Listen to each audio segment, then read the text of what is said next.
vocês aqui, a gente tem músicos e artistas, poetas que trabalharam intensamente com várias colaborações entre si. Aqui Lula Vanderlei, Tiago Araripe, Flaviola, Almir de Oliveira, Paulo Rafael e Marco Polo Guimarães, que aqui representados estão, em relação à exposição, o Nuvem 33, que é essa constelação aqui de documentos, do qual Lula e Tiago Araripe fizeram parte intensamente. Flaviola, que tem o disco Flaviola e o Bando do Sol, aqui representado.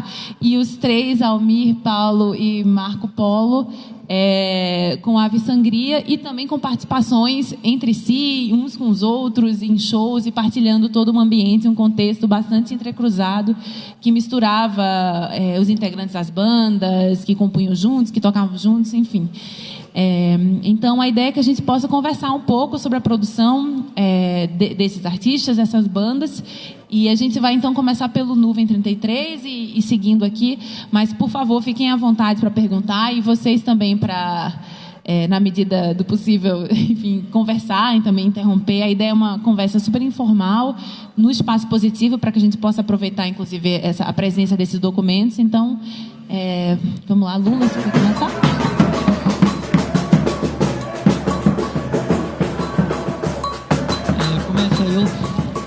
Timidez patológica. Se eu sair correndo durante a conversa, não se assuste, não é nenhuma performance.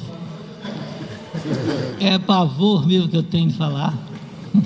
Mas há muito tempo que eu não lidava mais com a memória dessa coisa do Nuvem 33. E quando, por 2 vezes tocado nesse assunto, fui dar uma entrevista no Parque Lage, me perguntaram sobre o Nuvem 33, e logo depois que a Arissa veio falar comigo sobre o Nuvem 33.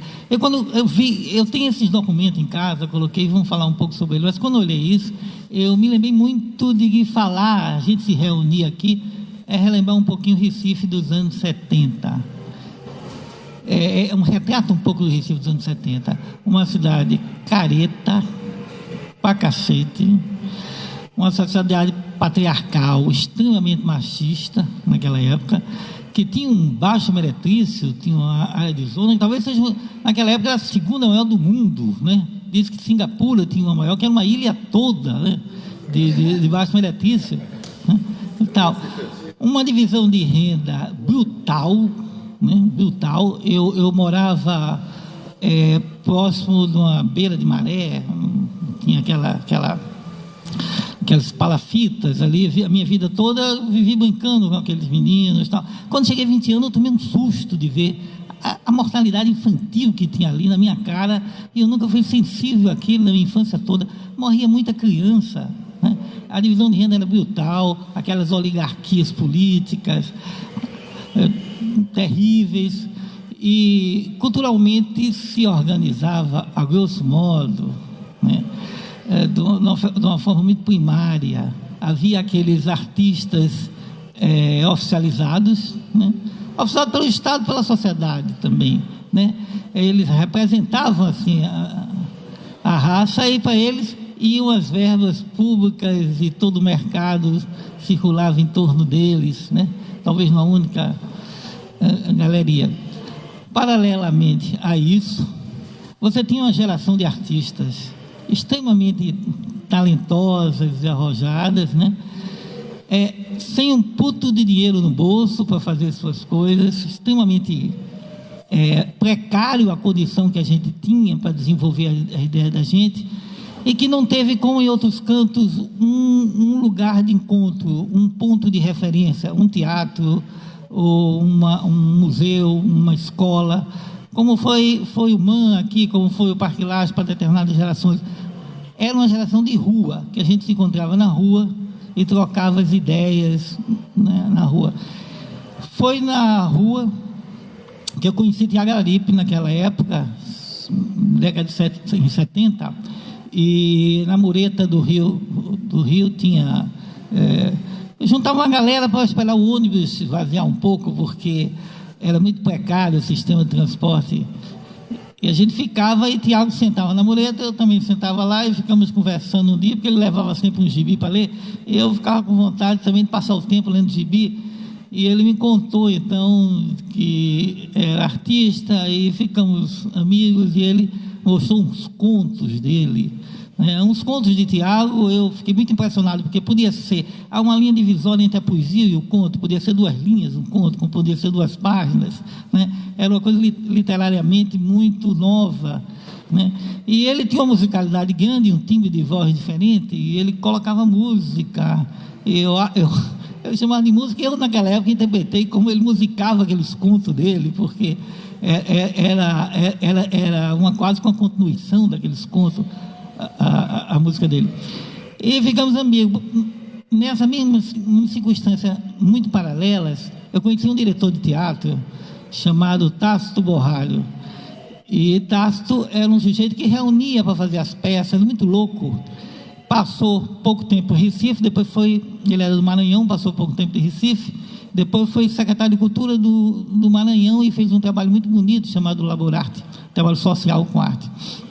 E Tácito reunia um pessoal assim para fazer as peças dele, e era muito cinematográfica as peças dele. Eu sei, se eu chegasse, eu cheguei atrasado porque levei uma topada, e ele aí pegava a imagem da topada, começava a desenvolver, nada tinha texto, era tudo desenvolvido na hora, e aí ele ia alinhavando aquele tudinho, como quem ele não chamava montar uma peça, ele chamava armar uma peça.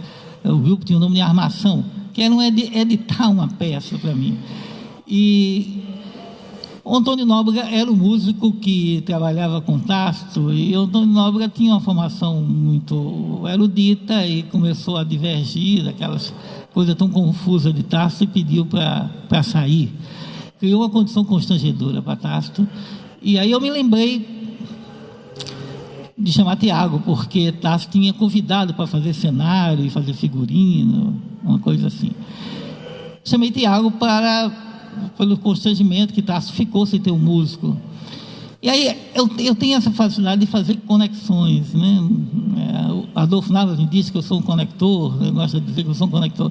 E eu juntei um pouco Tiago e Tácito, e a gente fez um espetáculo no qual eu entrei de ator, fiz figurino, escrevi um pouco texto, tal.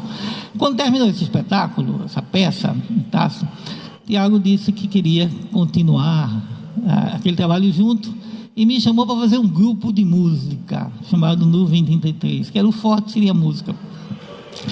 Eu não sabia tocar um instrumento, nada, como que entrar num grupo de música desse. A ideia de Tiago era que, como suas músicas se ligavam, um sotaque nordestino bem evidente, costurado com uma cultura de massa, por exemplo, notícias de jornais viravam música, texto de livro viravam música, né? Ele me chamou para fazer um trabalho gráfico, eu, Rodolfo Mesquita e Humberto Avelar, que a gente chamava carinhosamente de Bactéria, fazer um trabalho gráfico com essa produção.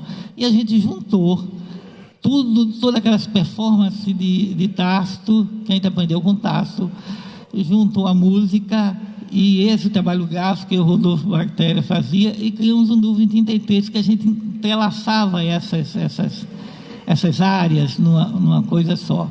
Extremamente precário, muito difícil de fazer essas coisas, e o Nuvem 33 foi uma coisa assim, durou cerca de 1 ano e meio, 2 anos, e teve como um ponto alto, foi um show que fizemos chamado Retreta Eletrônica, um show que eu nunca esqueci, pelas algumas coisas de muita radicalidade, tipo assim, não tinha hora para acabar o show, a gente ligava para os amigos no Teatro do Parque, ligou para os amigos para se apresentar, então nada era um programa fixo, e até que o teatro mandou que parasse, né, o show, né, que a gente não tinha, tudo foi programado para não ter a hora.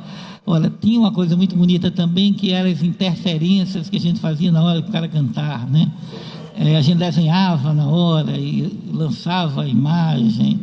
Tiago cantando, aí apareceu a imagem de Olívia Palito, de joelho, dizendo, ele tem a voz do papai. Aí todo mundo ria.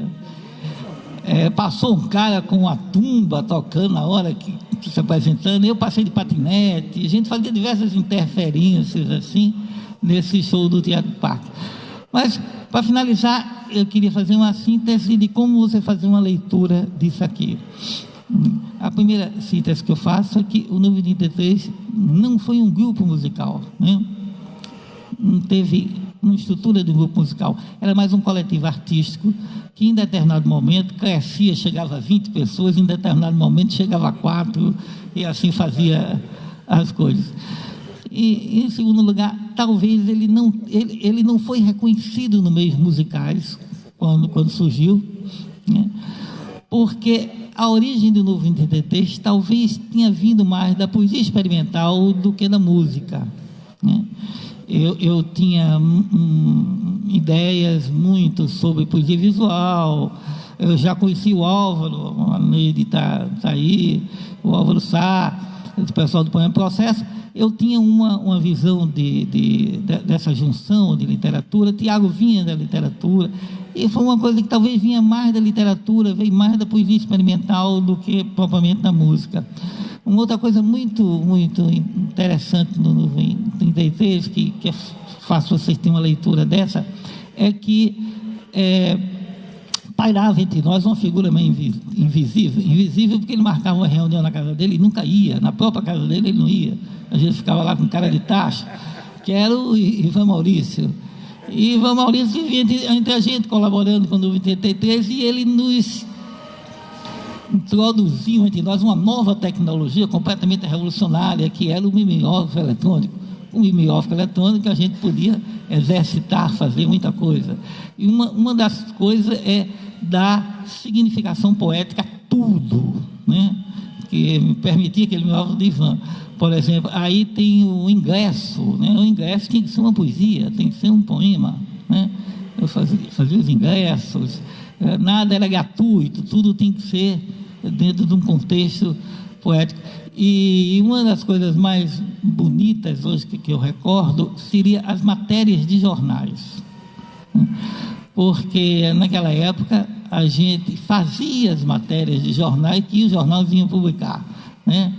Em geral são muito originais, porque estava eu, o Tiago, Bactéria, Otávio se reunia para fazer as matérias de jornais. Tirávamos, jornalisticamente era muito interessante, porque a gente tirávamos a informação, né? Não havia informação no corpo do texto, a não ser no final. No final tinha show do Novo 33, mas no corpo do texto não tinha. Geralmente era reflexão sobre a arte e a vida, sobre essas questões cotidianas nossas. E toda aquela poesia, né? Geralmente Tiago escrevia, eu diagramava, desenhava, fazia todo o recorte, e a gente levava para os jornais. Tinha a Maeva no Brasil, tinha o Celso, tinha outros que a gente já entregava pronta a matéria. E os caras publicavam que realmente era muito bem feita, muito original. Eu acho que eu salvei uma aqui, vocês podem ver, que a minha diagramação não tinha nada a ver com informação, que não tinha nada a ver com texto, era uma junção poética muito original, né? Daquela época que eu me lembro, talvez seja uma das coisas que ficou. Para finalizar, que tem muita gente assim, aqui para falar, falando um pouco, retomando um pouco a Recife.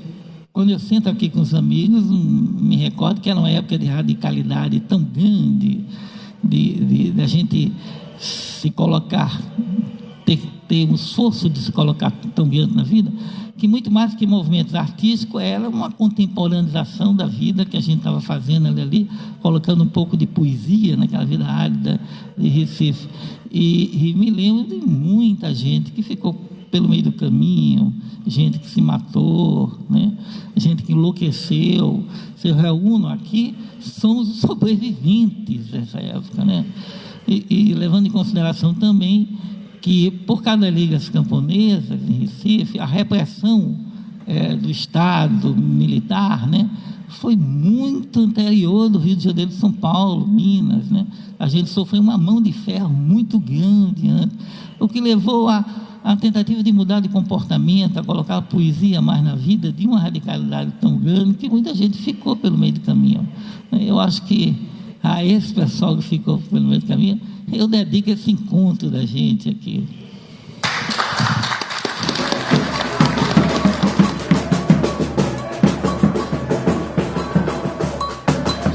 antes do Tiago falar uma interferência aqui, que eu concordo com tudo que ele falou. Agora, eu acho que o Nuvem 33 era extremamente musical, porque era um cantor excepcional que estava à frente também da coisa, que é o Tiago, que tem uma voz surpreendente, sempre me impressionou. Então, tinha tudo isso que o Lula falou, mas tinha uma voz deslumbrante, uma composição muito forte também, entendeu?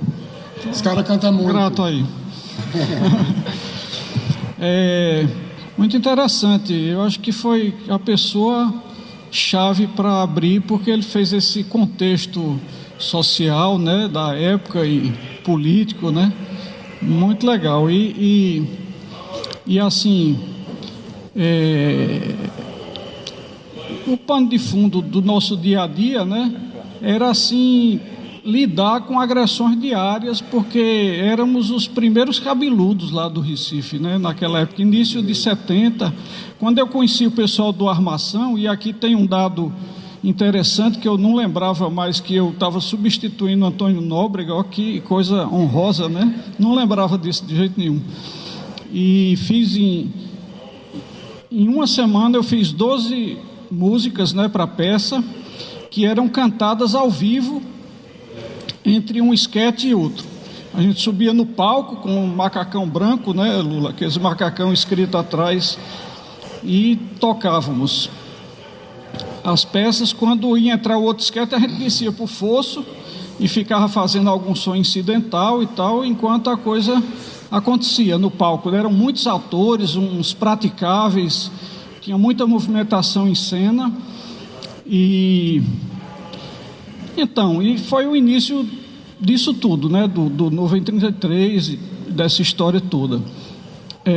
Eu estou achando muito significativo que todas essas memórias, né, estejam acontecendo aqui no Rio, né? Durante um tempo o Rio foi assim a capital cultural do Brasil, né? E de repente aqui o Museu de Arte do Rio, o MAR, né, está sendo assim uma máquina do tempo. A máquina do tempo existe e está acontecendo aqui agora. Estamos aqui nessa máquina. Eu estou falando isso porque a gente era muito ligado também em ficção científica. Era onde a gente detectava uma inventividade na construção dos argumentos, né? Tinha autores fantásticos, né? Eu lembro assim de cabeça, eu lembro de um cara chamado Robert Sheckley, que tinha assim uma inventividade e um humor assim. O Ray Bradbury, né, que era o poeta da ficção científica, né? Tinha o Kurt Vonnegut Jr., que não escrevia não só ficção científica, mas quando escrevia ficção científica era uma delícia, né? E ele tinha um personagem de ficção científica que era um escritor de ficção científica. E ao longo do livro, o escritor de ficção científica, que chamava Kilgore Trout, ele dava as sinopses dos livros que ele estava pensando em escrever, que eram fantásticos, assim, umas ideias mirabolantes, né? E a gente buscava esse tipo de invenção, né? Ao mesmo tempo, só para contextualizar um pouco, eu estava vindo do Cariri cearense, de uma cidade chamada Crato. O Cariri é uma região ao sul do Ceará, onde eu nasci, e assim muito rica culturalmente, muita cultura popular, banda de pífano, reizado, e tudo isso de certa forma marcou. E pelo rádio ouvia muito Beatles, e quando cheguei no Recife, que eu conheci o Lula, conheci o pessoal do Armação, conheci uma pessoa que foi muito importante no Nuvem 33, que é o Otávio Machado, Otávio Bzz, né? Até o nome dele ele buscava Otávio Teremim também, porque ele inventou também um teremim, né? E era uma pessoa muito inquieta, assim, não era músico, não escrevia, mas ele buscava muito uma invenção, né? Inventar coisas e bolar. Então ele foi uma pessoa importante nesse núcleo do Nuvem 33. E vou pegar um pouco o fio da meada assim. Aí eu estava vindo aqui do Crato e cheguei no Recife, morei 5 anos aqui, era estudante, né? Cheguei aqui como estudante secundarista, e só nos 2 últimos anos que eu fiquei aqui no Recife nesse período é que eu comecei a ter contato. Eu entrei na faculdade de arquitetura, né? Nessa época eu conheci um dos meus colegas, era o Maurício Mezel, né? Irmão da Cátia, e algumas vezes eu fui na casa da Cátia, Lula Cortes, tudo isso, e presenciei momentos impressionantes lá, né? Para mim, conheci músicas que eu não conhecia. O Otávio me apresentou a Frank Zappa, né? Que eu achei fantástico, Frank Zappa, Mothers of Invention, né? Então era um período assim muito rico de acontecimentos. E a gente buscava assim um canal de expressão, né? Claro, existia isso tudo que Lula falou, e existia também uma busca de abrir espaço, né? Abrir espaço. A nossa pobreza monetária, né? Era compensada com um nível de criatividade que a gente ia atrás, batalhava e fazia. E nesse primeiro momento, o Teatro do Parque, não sei como conseguimos as pautas, né, para fazer essa retreta eletrônica que ele falou, que foi um grande happening, né, porque o teatro começou completamente cheio. Não sei como que aconteceu aquilo, mas encheu o teatro. Eu lembro que a Cátia estava lá, o Flaviola estava lá, algumas pessoas estavam presentes, e a proposta era tocar até as pessoas irem embora, ficar tocando indefinidamente. O repertório era quilométrico, né? E tudo música inédita, nova, não tinha nada repetido, não tinha cover, não tinha nada, era tudo música. Então a gente... Outra coisa, quem era músico, bastava mostrar a carteira de ordem dos músicos, tinha livre acesso, e se quisesse tocar também podia, né? Era super democrático. E o Robertinho do Recife estava voltando dos Estados Unidos. Eu lembro até que ele veio com uma guitarra linda, transparente e tal, e ele fez um número belíssimo, uma ciranda pop, que as pessoas dançaram em volta da plateia, né? Fez uma ciranda pop linda, né? E tinha essas interferências que Lula falou. A gente contratou um tocador de tuba, daqueles músicos. Ele entrou de farda no palco, tocando tuba, sem ver para quê, não teve razão, né? Ele atravessou o palco tocando aquela tuba, todo de farda, e pronto, e sumiu, não apareceu mais. Fazia parte, né?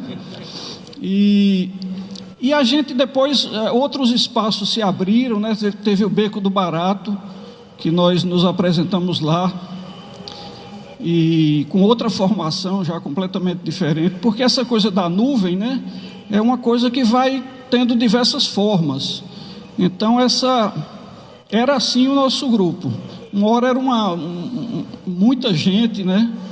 Artistas que se incorporavam só para aquele evento, no outro já eram outras pessoas, uma coisa mais acústica. Tinha um guitarrista fantástico, né, Fernando, que a gente chamava de Carneirinho, cara muito talentoso. Foi uma das perdas, né, porque ele deu uma pirada e deixou de tocar, né? E o grande ponto em comum disso tudo, que nós que estamos aqui participamos, que foi a Feira Experimental de Música, né? O Laílson, né? Em Nova Jerusalém, que foi um acontecimento lindo, né? Marcante. O Palácio de Pôncio Pilatos era o palco. A gente ali no meio daquelas colunas lá, mandando ver, e a moçada tudo doida ali assistindo, né? Só faltava decolar o Nova Jerusalém lá. E todos nós participamos, tivemos alguns momentos de participação conjunta também. Uma vez fomos convidados para tocar em Natal, no campus universitário, né? Aí fui eu, não tinha mais a banda, fui só eu e uma pessoa no violão, e foi na época, Tamarindeira Village, que era o primeiro nome do Ave Sangria, né? Aí tocamos umas músicas lá, a linguagem era muito de história em quadrinhos, né? Ficção científica, as coisas que eu fazia, tinha muito esse universo.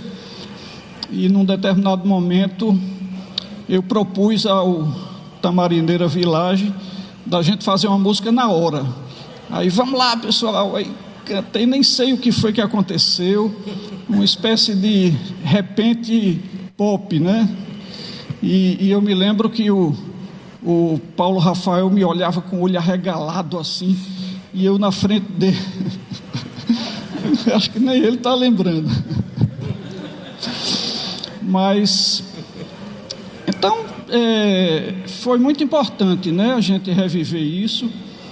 E está hoje aqui, né, que essa exposição belíssima, né, super bem montada, super bem trabalhada, né, Clarissa, um trabalho incrível, toda a equipe, né, assim, eu nunca imaginei. Um dia foi uma pessoa lá em casa, uma Lorena, né, foi lá em casa e tal, começou a conversar comigo e disse que queria fazer uma exposição no mar, e eu não entendendo nada. Exposição no mar, o que será isso? Aí passou mais um tempo, aí voltou ela com a Clarissa, com mais outra moça aqui e tal, e de repente a coisa está acontecendo. É meio surpreendente isso tudo, né? Então, parabéns aí a todos. E o bônus adicional é esse reencontro maravilhoso, né? Ver pessoas como Paulo Bruschi, que eu admiro muito, é uma pessoa inquieta, né? Que está sempre, Daniel Santiago, em suma, todos, né? Que estão aqui representados, que então, assim, é um trabalho que vai na contramão da normose, né, que hoje predomina no mundo em que a gente vive. Todo mundo anestesiado, olhando televisão, tem um pensamento padronizado. Quando surge um dado na mídia, a opinião é unânime naquele assunto. É tudo uma coisa, ninguém discorda, ou quando discorda é todo mundo junto, né? É uma coisa muito esquisita. E de repente você tem um pensamento que vai na contramão disso tudo, né? E que propõe outras coisas, outros olhares, né? Outra forma de perceber as coisas. Eu acho que é muito louvável, né? Assim, e só assim complementando, porque depois a gente faz outra rodada, né, Clarice, para ir lembrando outras coisas. Mas aquela pergunta que você fez hoje de manhã, né? Desse nome, o de grude, né? Psicodelia, o de grude. Esse nome, o de grude, foi uma coisa depois. Na época não tinha nome nenhum.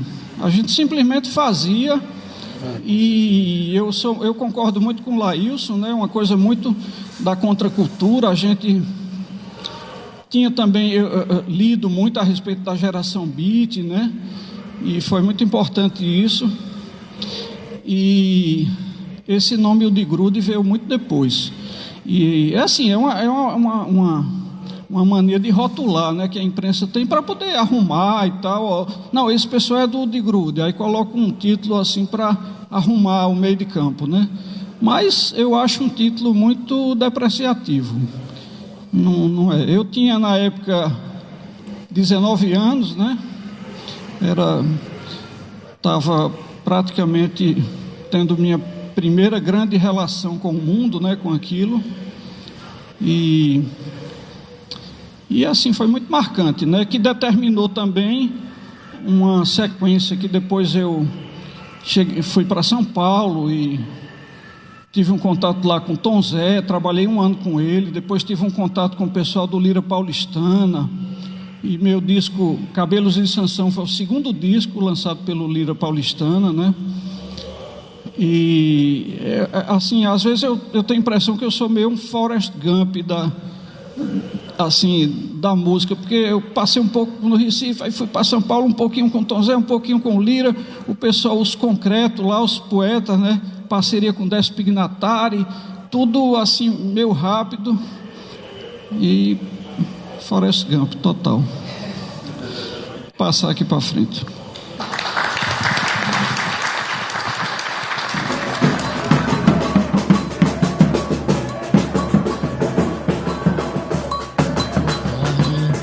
Estava na UTI no sábado, eu acho que eu estou bem na foto, né? Verdade, gente, não é piada não. Estava mesmo na UTI sábado, no Copa Dó.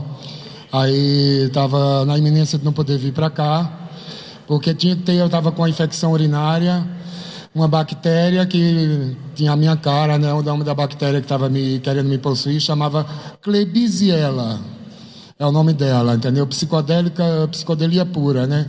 Então ela estava querendo invadir a minha vida, e eu estava lá na iminência que eu não podia levar celular para a UTI. Eu disse, caramba, não vou poder estar lá com as pessoas, ninguém sabe onde é que eu estou, o que é que está acontecendo comigo, eu vou estar aqui todo entubado e não sei o quê. Aí cheguei para a médica, a doutora Melissa, parecia uma deusa grega, linda, jovem. Aí ela chegou para mim, aí eu falei para ela, me expliquei para ela colocar CD, deixar eu levar um celular para lá. Aí ela deixou logo de cara, eu comecei a falar dessa exposição aqui. E aí eu comentei, ela ficou toda entusiasmada e disse, eu vou lá sim. E você vai chegar lá a que horas? Aí eu olhei para ela assim, eu comecei a chorar, né? E eu tô aqui. Ela acertou, né? Então é isso. Eu sou cercado de anjos, né? Eu sou assim um chapa quente de primeira, né? Sou assim, a minha vida é povoada de tsunamis grandiosos que me levam a lugares inacreditáveis, sabe? Eu vivo sobrevivendo a esses tsunamis todos, assim, minha vida inteira, desde criança. Para eu nascer, eu quase morri. Aos 12 anos fui desenganado, meus rins pararam. Eu vi o médico dizer que eu não tinha mais condições de viver. E... enfim, é isso aí, sobrevivente geral, aprendi a ser desde que nasci, né? Aí só uma coisa aqui do Tiago, que eu aprendi a admirar desde cedo. O Nuvem 33, complementando aquilo que eu falei, tinha um caráter musical muito forte, que as músicas, as composições eram muito impregnadas de tudo isso, dessa coisa poética que eles falaram, mas tinha uma identidade muito forte, que eu me identificava muito, sobre a capa de Moderna, entendeu? Aquelas coisas todas, vinha, e com a voz surpreendente do Tiago, né? Que o Tiago canta muito, né? Que é uma coisa... é impressionante o que esse menino canta, sabe? Que eu gosto da voz dele. Anos depois eu reencontrei no Lira Paulistana, e fazendo o show Cabelos de Sansão, lançando o disco, e eu fiquei alucinado, eu fiquei completamente louco, entendeu? Vendo aquele show ali no Lira Paulistana, aquele cara cantando muito umas canções novas, quer dizer, algumas eu conhecia, outras não, mas era um absurdo, entendeu? E eu adoro a carreira do Tiago, sou fã total, de carteirinha, e tinha essa coisa que ele falou mesmo, quando eu vi os shows do Nuvem, tinha muito essa coisa de tudo que o Lula falou, mas tinha esse caráter de Mothers of Invention, sabe? Tinha uma coisa do Frank Zappa, não era pretensão musical, era uma coisa da criatividade, das ideias, né? Então gosto muito de você, viu, garoto? Sempre gostei, sou seu fã. Sou seu fã, tá? Para não falar aqui do outro que está do meu lado aqui, que eu sou fã também, todos dois aqui, meus parceiros do quintal da minha casa, da Marineira Village. Então, quer dizer, eu me perdi no fio da meada, acho que é ainda recuerdos da UTI. Mas, enfim, olha, é o seguinte, eu não tenho muito boas lembranças dessa época. Acho que o reconhecimento está sendo bem tardio, porque na época não tinha reconhecimento nenhum de nada da mídia. A gente fazia com a cara e a coragem, a gente ia se escorando em quem a gente encontrava no caminho, entendeu? Fazendo os outros de muletas e se colocando de muleta para os outros, sabe? E a gente ia assim, catando, sabe, cheirando o mofo das paredes para descobrir alguma verdade nas coisas, sabe? Enfim, e não tinha reconhecimento nenhum de nada. A gente suava o pão que o diabo amassou para chegar ali, o teatro está vazio. A gente se reunia na casa de um, na casa de outro. Claro que aí tinha o prazer de tocar, de encontrar com os músicos a primeira vez, e como eram músicos muito talentosos, e vinha uma criatividade enorme de tudo, daqueles encontros, e acontecia tudo, mas era muito dolorido, e mesmo não tinha muita classe, né? Não tinha muita consciência de classe. A gente ia também assim, se separando em que a gente se identificava mais ou não, mas tinha muitas diferenças de opiniões, às vezes bem contundentes, né? Tinha umas correntes de pensamentos bem antagônicas entre quem fazia as coisas lá, né? Tinha aqueles que vinham de uma ascendência coronelista, homofóbica.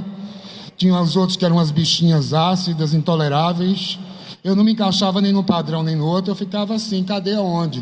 Aí onde eu encontrava uns parceiros aqui que tinha uma coisa que, sabe, que era um limbo que eu me identificava. Kátia Mezel, Robertinho do Recife, com quem eu tive a primeira banda, com quem ele teve a primeira banda, chamava Arame Farpado, né? Então, com essas pessoas eu fui procurando, porque eu vivia assim, eu não sabia onde é que eu estava, para onde é que eu ia, o que é que eu era. Às vezes eu sofri bullying desde que nasci. Sabe, essa coisa de bullying para mim eu fui saber o que era agora, mas eu vi o que era, eu era escorraçado, eu abri o portão da minha casa, até a hora que eu fechava o portão da minha casa de volta era uma loucura, sabe, aí eu comecei a tomar atitudes meio punks, assim, sabe, eu morava perto, tinha um monte de colégio feminino, perto, o Agnes, Colégio das Damas Cristãs, e o colégio não sei o que, papapá e ppp, e quando eu passava com o cabelo aqui nas costas, eu via a hora de ser destroçado por aquelas meninas assim antropofágicas no pior sentido da palavra, né? Elas queriam ver o meu fim, assim, minha hecatombe geral, né? Aí eu comecei a tomar atitudes bem agressivas, eu começava a dar dedada nas garotas, avançava, dava bolsadas na cabeça delas, porque senão elas me destruíam. E era um colégio de meninas, colégio de garotas, para você ver como é que era a coisa. Então essa atitude meio rebelde veio que meio forçado, entendeu? O prazer que eu tinha também, além da conversa com as pessoas, era nas drogas mesmo. Sabe, assim, que me dava uma fuga para toda essa merda, para toda essa barra pesada que me oprimia, que me deixava meio sufocado. Então eu enveredei pelas drogas, eu sou lisérgico pra caralho, e assim, não foi uma coisa forçada a barra.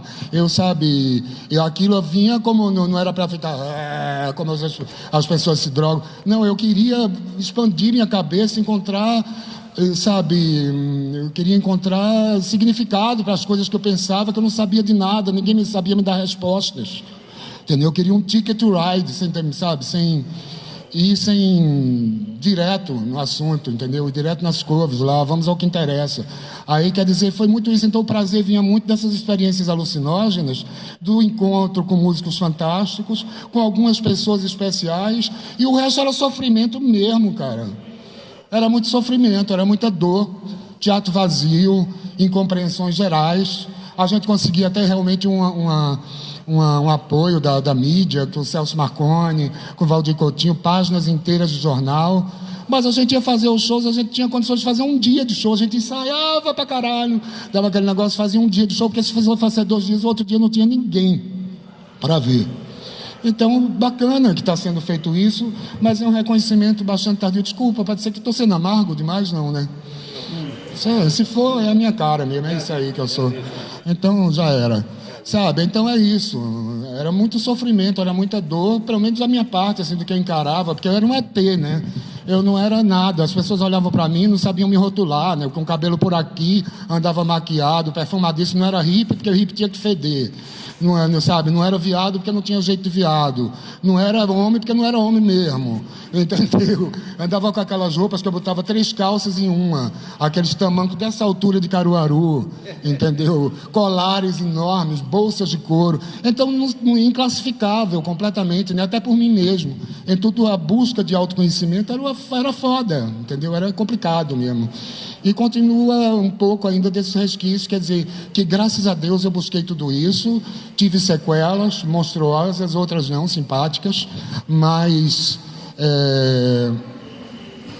me vejo muito melhor hoje. Eu não tenho saudade do passado. Eu tenho saudade do passado, estava comentando com o Caetano agora, das coisas que eu não vivi, sabe? Das bobeiras que eu marquei, das oportunidades que eu deixei passar, que eu não aproveitei. Isso eu morro de saudade, de estúpido, eu queria que o tempo voltasse para fazer aquilo que eu não fiz, sabe? Aí eu morro de saudade, sabe, assim. E de claro, umas músicas lindas, sabe, encontros, isso, aquilo, mas saudade, ficar, que só queria que o tempo voltasse, os anos 70. Eu não tenho isso não, gente. Estou tão melhor hoje, sabe? Claro que a idade dá uma falta de vigor físico enorme, né? Começam a aparecer, sabe, coisas absurdas. Se eu começar aqui a contar a história, todo mundo vai morrer de rir, vai virar um stand-up comedy. Stand-up não, como dizia meu amigo, não é stand-up, é sentad-up comedy, né? Porque já estamos velhos demais para fazer stand-up comedy. Mas se eu começar a contar essas histórias de saúde, de tempo e de tudo mais, todo mundo ri aqui, tem que dar gargalhada mesmo.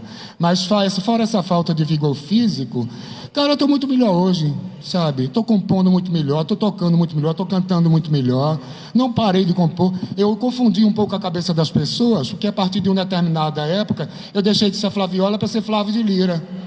Aí ninguém imaginava que o Flávio de Lira e Flaviola era a mesma pessoa. Achavam que eu tinha sumido, homens achavam que eu tinha morrido, sabe? Virei trilheiro de teatro. Tem uma peça que ficou 13 anos em cartaz, que é Francisco de Assis, de Ciro Barcelos, entendeu? Enfim, aí virei que eu já comecei essa história de ser trilheiro em 72 no Recife, com Eduardo Maia, os Anéis de Saturno, etc e tal. Aí aqui eu encarnei mesmo esse negócio, há 14 anos que eu faço trilha. O Paulinho Rafael, inclusive, remasterizou, porque o Francisco de Assis chegou, inclusive, a virar especial da Rede Globo, do Brava Gente. E o Paulinho remasterizou esse trabalho, me deu essa honra. Quando eu fui ver, era Paulinho que estava fazendo a remasterização. Enfim, estamos aqui, sobreviventes, bem-humorados, de uma certa forma ainda bonitinhos, entendeu? Pelo menos, sabe, não tão monstruosos assim. E eu estou vivendo muito mais legal agora. Estou vivendo as coisas, que as bobeiras que eu dei agora não deixo escapar mesmo, sabe? Agora é vem cá, querido, sabe? Vem cá, oi. Convido aí para tu falar do teu disco. Do meu disco? O que é que eu posso falar do meu disco, meu pai? Kátia Mezel. Sim, pronto, ótima pergunta. Ótima pergunta, bendita pergunta. Gente, eu acho um absurdo. Aí eu fico irado. Foi bom, que eu começo até a tremer, sabe? Porque se fala tanto nessas coisas todas, e se omite o nome, pelo menos eu estou falando o nome de uma pessoa, porque deve ter outras também. Mas como é que pode se falar dessa história toda, se não se falar de Kátia Mezel? Se não fosse essa mulher ali, nada dessa merda toda tinha acontecido. Me desculpa a falta de respeito, e comigo mesmo, inclusive. Se não fosse essa mulher aí, não tinha acontecido nada, gente. Nada, não estou jogando confete, não. Eu estou puto, eu fico puto com isso. Tá, desculpa, eu fico realmente revoltado. Porque ninguém. Aí ficou no Facebook, agora tem um monte de fãs, de amigos, de seguidores, que ficam me perguntando coisas assim. Aí aquela coisa me tomaria mestre, sabe? Tudo bem, eu acho simpático, eu acho bonitinho. Não recuso isso, não, sabe? Porque eu não sou mestre de nada, não fui mestre nem de mim mesmo, mas tudo bem. Se os outros me acham, que seja, vai lá que seja. Mas, sabe? Mas não se falar, não saber quem é essa mulher, sabe? Como um motor, sabe? Foi o motor de tudo. Foi o motor da minha vida, sabe? Eu chegava na casa dela às 8 horas da manhã, saía às 10 horas da noite. Foi lá que saía minha produção completamente de tudo com Lula Cortes. Que aí me desculpa, Zé Ramalho. Zé Ramalho é parceiro de Lula, sim, mas no Paebiru, num projeto especial. Parceiro de Lula sou eu. A gente tinha um projeto de vida. Eu tenho mais de 150 músicas com Lula. Entendeu? Não era o projeto. No meu disco eu gravei música minha com Lula. O Zé no disco dele não gravou uma música do Lula Cortes. Tá? Desculpa, eu estou falando meio irritado mesmo. Estou soltando a minha franga agora. Agora, esquecer de Kátia, cara. Pelo amor de Deus, gente. Não se fuder quem esquecer dessa mulher, porque não existiria nada disso se não fosse Kátia Mezel, sabe? Em tudo. Ela tirava dinheiro do bolso para fazer as coisas, sabe? Para fazer as coisas, para produzir as coisas, a coisa do selo solar, a coisa da Rosenblit, a negociação com tudo. Kátia Mezel, sabe? Kátia Mezel fez roupa de show para mim. Kátia Mezel fez esse cartaz deslumbrante para o lançamento do disco. Kátia Mezel fazia tudo, porra, sabe? Então é uma injustiça. Eu fico bolado, eu compro uma briga, eu estou com todas as minhas sequelas, estou com fêmur quebrado, uma prótese de titânio desse tamanho. Estou com estente no coração, estou com um monte de coisa que eu nem vou entrar em maiores detalhes aqui. Passei o ano lidando com chapa quentíssima de saúde, mas estou ótimo e completamente irado para falar de não suporto injustiça. E não falar de Kátia é um absurdo, tá, Kátia Mezel? Por favor, fale você do meu disco. Fale você, por favor. Fale, venha para cá falar do meu disco. Venha para cá. Você vai falar melhor do que eu do meu disco. Kátia Mezel, gente. Senta aqui, por favor. Senta aqui, senta aí. Flaviola e o Bando do Sol, né? Foi, na ordem cronológica, o terceiro disco produzido, LP vinil, né? Disco, LP vinil. O primeiro foi Sátiva, de Lula e Laílson. Os ensaios eram lá em casa, a casa era meio que um centro de arte alternativo, social, libertário. Tinha objetos, condições, laboratório, instrumento, coisas assim, e a gente queria era fazer, e eu já tinha um jeitinho melhor de conduzir as coisas, né? Essa vontade de rasgar tudo, mas eu já conseguia indicar os caminhos, conseguia ir na Polícia Federal liberar as letras, né? Rasgando tudo, mas com estética fabulosa, criativa e uma coisa completamente dela, entendeu? E pronto, aí foi a Sátiva. Depois a gente conseguiu, Marconi Notário viu o que tinha acontecido, procurou a gente. Em Sátiva, Robertinho de Recife foi a primeira vez que entrou no estúdio, como várias pessoas depois. Aí Marconi Notário nos procurou para a gente produzir. E aí o estúdio tinha 2 canais, né? A gente fazia playback de playback, a gente comprava fio para consertar lá a fiação da Rosenblit, a gente usou o estúdio da TV Universitária. Eu ia tateando, quer dizer, eu não canto nem toco nada, né? Toco minha vida direitinho, graças a Deus. Mas é isso. E aí a viola não desgrudava da gente, né? Como Jacques Jorge, né? Como outras pessoas que se encantavam pela liberdade, pela ludicidade da gente e pela permissividade dos meus pais, porque tudo isso aconteceu na casa de Cátia e Lula, vírgula, parênteses, na casa de meus pais, né? Que a gente tomou de assalto e botou nosso bunker lisérgico cultural e produtivo, muito produtivo. E aí Flaviola começou a musicar coisas, uma parceria com Lula, musicou poemas de Mayakovsky, do Livro das Transformações, e a gente conseguiu de novo, com coisas muito rudimentares, com a capa em preto e branco, Solarizada, lembra? Solarizada, porque tinha um laboratório de fotografia lá, porque tinha condições de ensaiar, porque tinha uma doida que fazia o Super 8, né? Então, que a Mr. Bongo relançou agora com a Cinti de não lançar, não botar o encarte, o desenho deslumbrante do Lula Cortes com as letras, com todas as informações. A Mr. Bongo relançou e não botou o encarte nem do meu disco nem do Pai Biru, que é um absurdo. E o encarte justamente era a ficha técnica, era credenciando cada um, né? A arte, mas também informação, né? Então, musicalmente foi uma coisa muito louca. Frevo, tinha, não tem, né? Asas pra que te quero, isso, não é? Romance da Lua Lua, Garcia Lorca, Mayakovsky, Garcia Lorca no né? frevo. E assim, então realmente essa importância que ele dá é uma importância também contextual, aconteceu de ser assim, né? E depois veio Pai Biru, e depois cada um seguiu seu caminho, mas eu acho que nessa época, que foi uns 10 anos assim de ebulição total, com a chaleira apitando, né? Chaleira fervendo.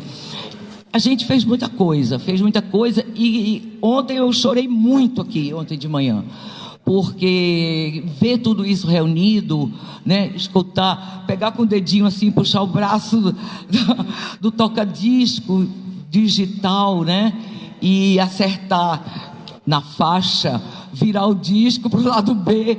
Então, foram coisas muito importantes, feitas com muito coração, muita vontade, e assim, sem aquela coisa, depois a gente vai para Globo, não, né? Depois a gente vai para Marte, quem sabe, para a Lua. É incrível que isso, eu não pensava em nada disso. E tinha o Paulo César, que era da Globo, do Fantástico, do início, que quando viu esse projeto todo, quase que nós fomos clipe do Fantástico, um dos primeiros clipes do Fantástico. Chegamos a gravar. O Zé Ramalho tem isso com ele. O Super 8 que ela gravou comigo, com o Zé e com o Lula, no Forte Itamaracá, que ia entrar no Fantástico. Entendeu? Com a música minha e uma música do Pai Biru, que entra lá no Fantástico, uma grande matéria sobre essa coisa, esse movimento. E aquele restaurante japonês que a gente ia depois das gravações de lá, na Rua Amélia. O Tempurá. Que é tempurá, que comíamos tacó, tomando... Isso era o lado bom da história, entendeu? Enfim, Cátia Mezel. Continue, Flaviola, por favor. Não, essa mulher, palmas pra Cátia, gente, por favor. Não, olha, através de Kátia, de Robertinho do Rio. O Robertinho entrou no segundo momento, porque o Robertinho, nessa banda Arame Farpado, era uma banda que as composições... Eu era o cantor e as músicas eram minhas, em parceria com Lula Cortes.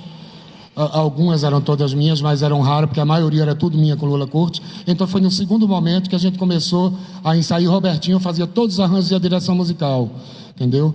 E isso foi uma das razões que o Robertinho ficou puto. A gente foi fazer, depois a gente estava começando a pipocar, todo mundo falava do Arame Farpado, porque isso, que aquilo, e a gente fez uma noite no Teatro do Parque, tinham 6 pessoas na plateia. Robertinho do Recife ficou puto, quase quebrou a guitarra e não quis mais saber. Foi quando ele foi embora para os Estados Unidos mesmo, entendeu? Enfim, essas coisas, né, todas, né? Mas tem muita coisa interessante também, sim, que a gente, por exemplo, eu não sabia, eu não imaginava nada, não era uma coisa pensada. Por que eu estava fazendo aquilo? Eu só fazia, sabe? Essa coisa de musicar poetas, eu faço até hoje, eu comecei naquela época, gente.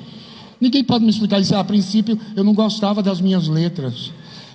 Minhas letras eram bem curtinhas, tá tudo, então vazio, mas era aquela bem curtinha, porque quando eu escrevia mais a maior, foi teu amigo. Já era uma ousadia minha escrever 3 estrofes, eu dizia, caramba, é muito ruim o que eu escrevo, entendeu? E isso, a solidão é meu maior tempero, meu coração é pleno desespero. Então, aí quer dizer, era uma coisa assim que eu fazia. Aí eu comecei a ver nos poetas uma ponte, mas eu não via poetas, eu não começava, eu desacralizava eles completamente, eu me apropriava, eu só conseguia musicar quando eu sentia que aquele troço ali era meu, eu antropofagizava aquilo, entendeu? Era um negócio que eu pegava aquilo, eu comia, aí eu fazia, surgia aquelas músicas, do mesmo modo como saía com as do Lula, entendeu? Aí eu tinha que pegar aqueles dos poetas mortos e encarar eles de frente, como eu encarava com Lula, entendeu? Que era assim, que era meu parceiro maior mesmo. Aliás, meus grandes parceiros na minha vida incrível foram todos taurinos, né? Assim, que os meus parceiros mais, assim, de maior número de composições. Mas com Lula era uma loucura. A gente começou com uma coisinha assim, meio tímida, nos conhecemos no Pátio São Pedro, aí teve aquela simpatia, aí comecei a ir na casa de Kátia, aí comecei a ir, daqui a pouco eu chegava lá às 8 da manhã, saía às 11 da noite, com medo que me expulsasse, que eu ficava lá. Aí começamos a fazer 5, 6 músicas por dia. Era uma loucura, sabe? Uma loucura. Era uma coisa completamente transpirada, não tinha forçação de barra nenhuma. Eu sabia 3 ou 4 acordes no violão no máximo, sabe? E saíam coisas bem legais, viu? Saíam coisas bem bacanas. É isso. Times, they are changing. Graças a Deus.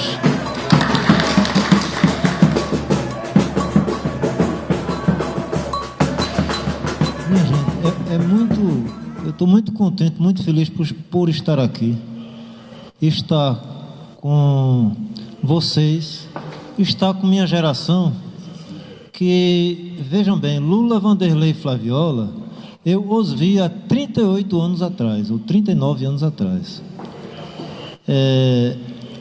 De tudo isso que os meninos falaram, eu me lembro de algumas coisas. Por exemplo, esse show que teve do 933 no Teatro Parque, eu assisti, né?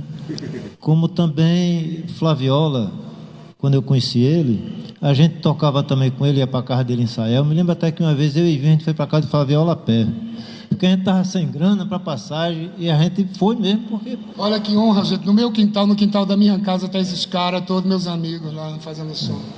Porque uma coisa que era bem interessante, a gente se procurava, a gente se visitava, e mostrava a música um para o outro.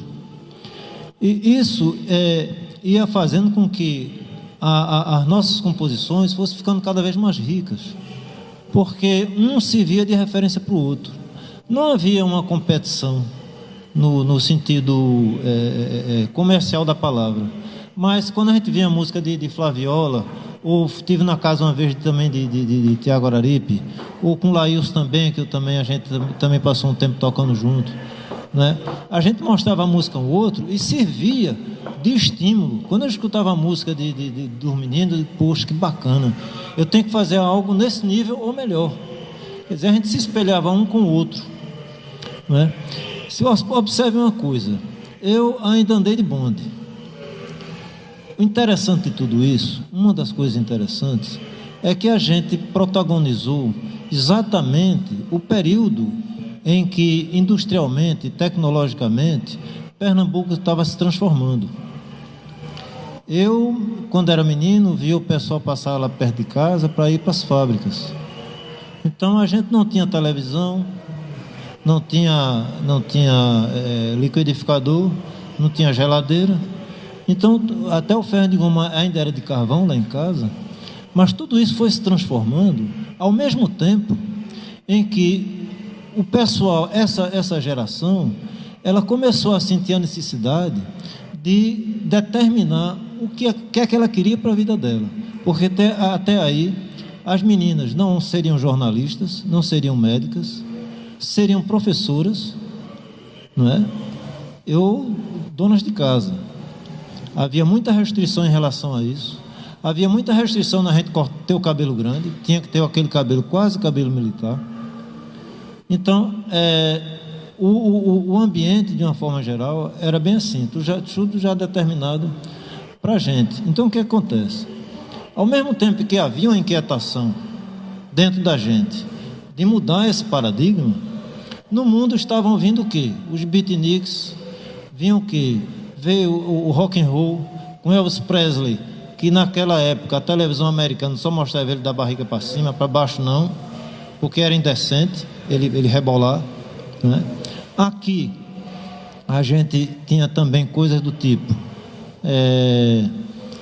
a música nossa, quando veio os Beatles, veio para o Brasil com a Jovem Guarda, o pessoal começou a deixar o cabelo crescer. Aqui em Recife a gente tinha duas coisas importantes, que era a TV Jornal do Comércio, que tinha um programa de auditório, estou dizendo aqui em Recife também, né? A TV Jornal do Comércio, né? Tinha um programa de auditório, que inclusive, por exemplo, Lolita Rodrigues, toda semana ia a Recife apresentar um programa no domingo. Os grandes nomes. Inclusive, lá na vila onde eu ainda moro, onde nasceu o Tamarindra Village, tinha um cinema ao ar livre, e quem cantou nesse cinema ao ar livre foi Ângela Maria. Que maravilha. Em Recife também, na época que já tinha televisão, foram os Globetrotters, né? O Jenny Berry, que fazia Bart Masterson, teve em Recife. Eu lembro de Bart Masterson, né? Teve lá. Então vejam bem, essas transformações foram acontecendo ao mesmo tempo em que a economia de Pernambuco foi falindo. Com o passar do tempo, a Rosenblit levou algumas enchentes, começou a quebrar e ninguém ajudou, né? Ninguém do governamental. A TV Jornal do Comércio, o dono também faleceu, ela também foi minguando. As fábricas foram fechando, que inclusive fui músico de baile e toquei na fábrica da Macaxeira, toquei na TSAP, toquei na Torre, e também foram fechando. O Cais do Porto, que tinha uma movimentação tremenda, também foi fechando. Até a zona que ficava lá pelo Cais do Porto também fechou, não sabe? O Geraldinho Azevedo, quando canta Carnaval está morrendo, cadê meu carnaval? Ele se reporta justamente a essa fase em que o Carnaval de Pernambuco também foi declinando. Eu saí uma vez num bloco que dava pena você ir no bloco. Deram a esse bloco no Carnaval para sair uma Guaraná caçula, que era um Guaraná taça pequena, e um pão melado de vermelho que até hoje eu não sei o que é. E o Fratelli Vita? Tá certo? Fratelli Vita, justamente. Gasosa, biscoito pilar, né? Nego bom, que é um né? Bolo de bacia. Então veja bem, justamente nessa fase entra em 64 a ditadura militar, que tirou das escolas a música que eu estudei, canto orfeônico, que foi um projeto de Vila Lobos. Tinha trabalhos manuais que as crianças aprendiam a arte com as mãos, e fatalmente, quando estivessem na adolescência, eles teriam o amor pelo trabalho, porque eles estavam ganhando dinheiro com a arte deles. Gente, a escola era assim. Era assim, a escola da gente era assim. Todas as escolas, públicas e privadas. Tá certo? Chega a 64, começa a repressão, os cabelos da gente começaram a crescer em seguida. Foi quando eu comecei a aprender a tocar violão e a escrever poesia. E aí o que acontece? A gente, no sequencial das coisas, a gente foi se encontrando, né? Eu já era compositor, e falando com um amigo meu lá da vila, rapaz, eu já tocava no conjunto de baile, que não queria tocar minhas músicas, porque todo mundo queria tocar as músicas das paradas. E com as falências que foram acontecendo da Rosenblit, da TV Jornal do Comércio, o mercado que foi ficando era um mercado de cópia, um mercado de cover. E a gente já começou a fazer a coisa no sentido contrário, de sair do cover para o autoral. Foi quando a gente se conheceu, Marco Polo, foi quando a gente se conheceu, e a gente começou a fazer o Tamarineira. Tá certo? Mas a falência do Ranzinho veio um pouco depois. Sim. O meu disco foi gravado depois da enchente. Mas em 66 já teve uma enchente. Então, mas eu gravei o meu disco depois da enchente. Sim. Na suja de lama. E justamente. O pessoal na Mas foi excepcional. E da lama que justamente. eles gostam, gente. Eles gostam da lama. Mas quando a gente começou o Tamarineira foi na década de 70. Foi justamente quando as fábricas começaram a deixar de produzir. Quer dizer, no meio dessa coisa toda, surge esse grupo de artistas, como Cátia Mezel, Tiago Amorim também foi um cara importante, né? Rodolfo Aureliano, o pessoal do Tucap, que também ajudava a gente. Teve o Tonico uma vez, Aguiar, ele fez um cenário para a gente só de linha zero, porque só era isso que tinha para comprar. E ele fez, parecia uma teia de aranha. Então a criatividade era muito grande, inclusive pela necessidade que a gente tinha de fazer as coisas. E não tem quem fizesse, a gente fazia tudo. Né? A gente, quando gravou o disco do Ave Sangria, eu gravei como contrabaixista, mas nunca na minha vida eu tive um contrabaixo. E o Israel não tinha bateria, quer dizer, a gente não tinha produtor, não tinha lugar para ensaiar, tinha que arranjar a casa de um amigo, o quintal de alguém. Quer dizer, as condições eram essas. Mas a gente estava disposto porque era a nossa vida. Eu não me viria no mundo sem a música, eu não me vejo sem a música. E foi a partir de tudo isso que rolou todas essas histórias. Porque nós queríamos mudar as coisas. Até uma ressalva, até uma lembrança do Laboratório de Sons Estranhos, que foi feito por Araripe, LSE, né? Aristide Guimarães, junto com o Jomar Muniz de Brito. Eu tive algumas reuniões na casa de Jomar para isso, depois eu não continuei. Não, gente, tem uma coisa muito doida, que Arthur Lindsay, esse cara famoso hoje em dia, ele chegou no Recife, ele era muito amigo de Robertinho do Recife. Eles eram filhos de uns caras, de uns americanos que trabalhavam na Sudene e que começavam a achar, todo mundo começou a olhar eles com desconfiança, achando que os pais dele eram agentes da CIA infiltrados no Nordeste. E o Arthur Lindsay ia no show do Laboratório de Sons Estranhos, ficava assim, fica nem um bobo, olhando o Robertinho tocar. E depois ficou grande amigo do Robertinho. Arthur Lindsay estava lá no LSE. O primeiro show que eu vi no Recife foi no Laboratório dos Sons Estranhos, Aristides Guimarães. Exatamente. Rasgando os livros todos, que está na cultura e a civilização, elas que se estão jogando na plateia. Totalmente experimental. Exatamente. Quer dizer, essa coisa de transformação, eu entendo que eu me sinto muito feliz por ter visto toda essa transformação tecnológica, essa transformação cultural, comportamental, e ver hoje essa história está sendo mostrada aqui no Rio de Janeiro, sendo mostrada, organizada por Clarice e todo esse pessoal daqui. Então é uma coisa para mim que é muito assim gratificante ter passado por tudo que eu passei, inclusive visita da Polícia Federal na minha casa. 20 anos depois, o cara que mandou os 2 homens na minha casa disse que foi ele que fez isso. Então, Flaviola teve que, sabe, a Federal com Marco Polo, Lula Corte. Olha, vai lá se explicar porque você disse isso. Era assim. Não, essa não é a história que nós temos a ver juntos. Exatamente. O primeiro parque de música livre que teve no Teatro Santa Isabel, que a grande atração era Luiz Gonzaga, o rei do Baião. Aí eu fiz o Paulo Brusque, genial, fez uma performance deslumbrante lá também. Lembra, Paulinho? O primeiro parto do Música Livre. E eu estava com cigarrinhos de palha e eu dei um cigarro pro Marco Polo. E o Marco Polo entrou em cena fumando, aí as pessoas acharam que era maconha, aí perguntaram para ele, pedindo para ele passar. Aí ele disse, é palha, aí apagou. Eu tive que ir na Polícia Federal no outro dia, porque foi eu que dei o cigarro de palha para ele. Aí eu cantei também uma música, aliás, não foi só esse motivo que eu tive que ir na Polícia Federal. Eu cantei uma música, que era uma música pornográfica. Não, quer que eu cante agora? Ele lambe meu corpo, ele me chupa todo, ele goza sorrindo e me diz, menino, com você vai ser uma loucura. A vida inteira vai ser uma gostosura e promete cobrir o meu corpo de rubis. Sempre está do meu lado, desejando meter toda hora. Ele é o poder e a razão da minha felicidade. Desculpa, Almir. O meu sarro, o meu gozo, a minha completa tranquilidade. Quanto mais esporrado ele fica, mais ele goza, sorri, suspira, me agarra, me beija e diz que nunca vai embora. Aí eu repeti esse refrão, quanto mais esporrado. Eu repeti. As primeiras 5 vezes eu fui ovacionado. Os reitores da Universidade Católica lá, todo mundo abismado, mas a plateia adorou. Mas aí eu comecei a repetir isso 15. Quando chegou na 20ª vez, já causou um desconforto enorme.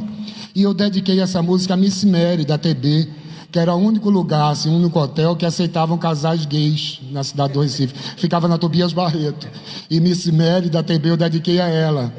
Aí quando foi depois, eu fiquei assim, parei aquele silêncio, Teatro Santa Isabel, todo, eu disse, vai comer o que é que embrulha. Isso aí foi. Ó, só para finalizar a minha parte. Naquele cartaz ali do Ave Sangria... Desculpa, amigo, desculpa. Que é isso. Naquele cartaz que tem ali do Ave Sangria, vocês podem ver aquele vermelho e branco, perfumes baratos, tem um carimbo. Aquilo era o carimbo da censura estética, porque se não tivesse o carimbo e a gente colasse os cartazes, eles eram arrancados e a gente era convidado pela Polícia Federal para explicar por que não mandou para a censura estética. As letras eram censuradas, era terrível.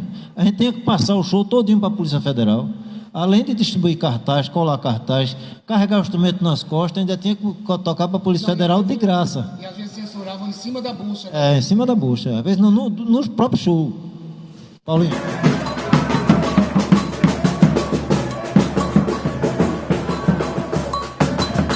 Eu lembro que esse cartaz, quem foi levar para a censura foi eu, porque eu acho que eu era de menor, e eles tinham medo de ir.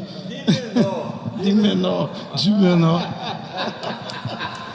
E eu acho que eu fui lá, e era sem cartazes, assim, eu ficava sentado esperando com medo da porra, porque era perigoso ir na polícia, né? E eu lembro que o cara ficava lá, olhava para mim e fazia tum, aí, outro, tum. Mas é um prazer estar aqui entre meus amigos. Eu que, na verdade, eu participei com todo mundo, né? Porque eu comecei com o Laílson no Fetos, depois toquei no Disco de Flaviola, depois toquei no Ave Sangria, depois com Lula Cortes, Cátia, na casa deles, quando era já na outra no Brejo, não era do Brejo dos Macacos, era isso? E, bem, é uma honra estar aqui. Fizemos um Réveillon lindo lá no Três Caravelas. Três Caravelas. Fiquei doidão e quebrei o óculos. Naquela subida, foi. Foi até 6 horas da manhã. Foi, eu cego. Olha, eu quero passar aqui para a Marca, que é para continuar, para dar o encaixe aqui na história. Vai. Depois eu vou.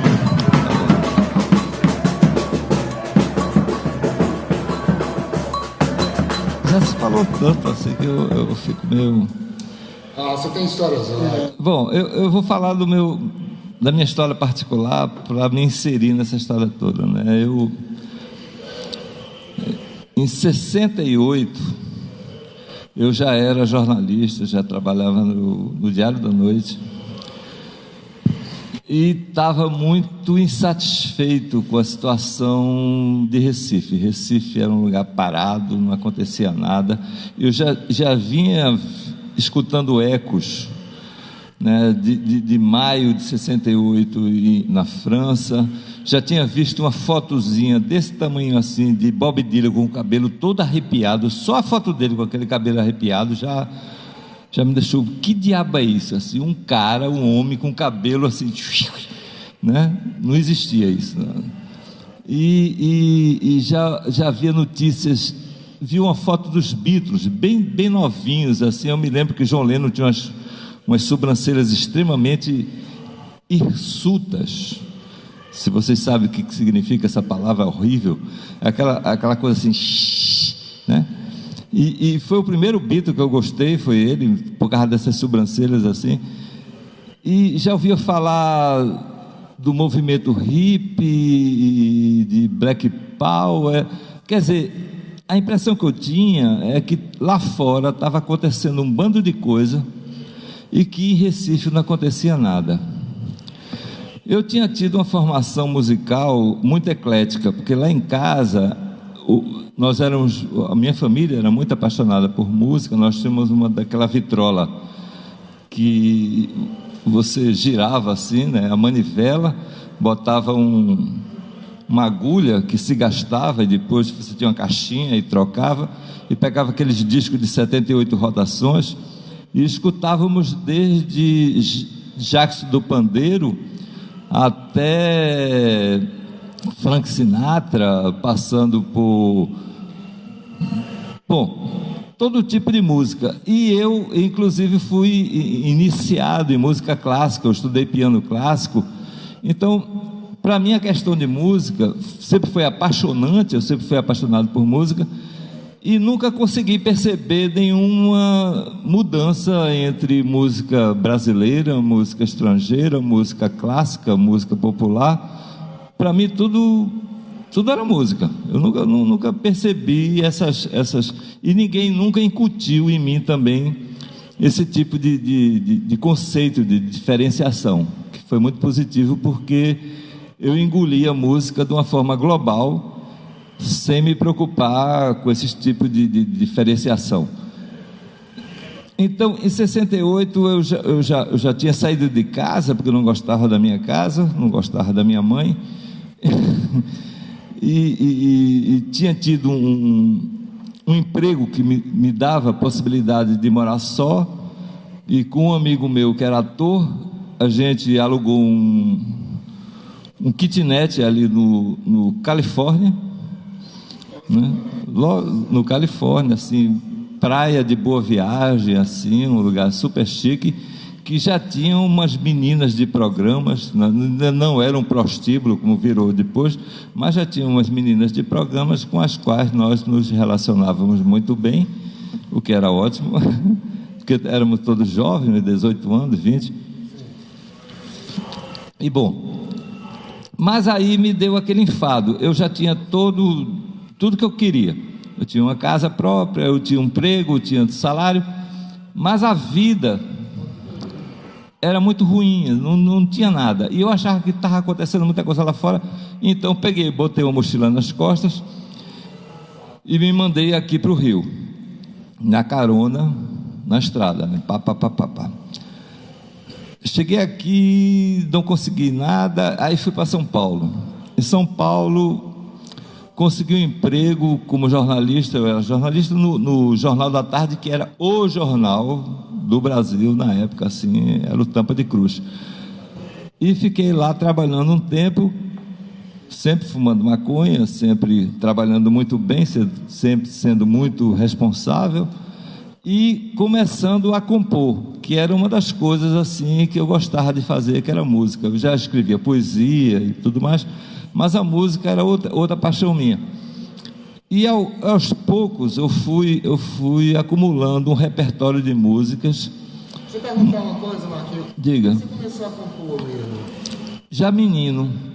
A primeira vez que eu compus, minha avó, que foi quem me criou de fato, quem eu chamava de mãe, ela só tinha lido praticamente a Bíblia, que foi onde ela aprendeu a ler. Ela morava no interior do Amazonas, lá no meio do mato, e ela aprendeu a ler com o Caixeiro Viajante, que é por lá.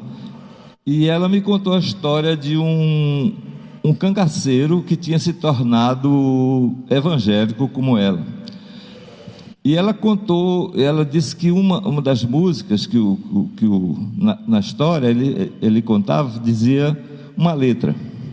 E eu achei a letra muito sonora, muito bonita, e queria saber a música. Eu tinha uns 8 anos de idade. Ela disse: eu não sei, porque aqui só tem a letra. Aí eu coloquei música.